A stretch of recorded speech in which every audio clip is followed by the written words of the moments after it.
ఒక చిన్న గ్రామంలో ఆయా, బాబు, చెట్టి అనే ముగ్గురు పిల్లలు ఉండేవారు. వాళ్ళు రోజూ పాఠశాలకి వెళ్తూ, నవ్వుతూ, ఆడుకుంటూ ఉండేవారు.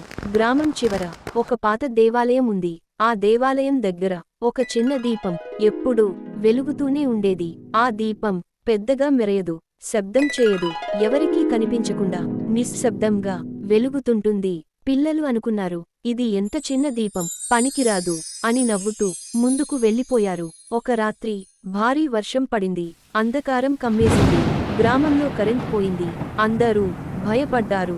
అప్పుడే దూరంగా ఒక చిన్న వెలుగు కనిపించింది. అదే ఆ నిశ్శబ్ద దీపం. ఆ దీపం వెలుగుతో అందరూ దారి చూసుకుని సురక్షితంగా ఇళ్లకు చేరుకున్నారు.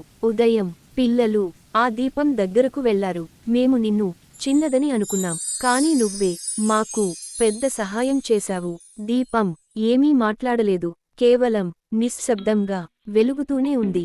పిల్లలు గమనించారా, చిన్నదిగా కనిపించేది కూడా అవసరం వచ్చినప్పుడు చాలా గొప్పదిగా మారుతుంది. ఇది మన కథ. మళ్ళీ ఇంకో కథతో కలుద్దాం.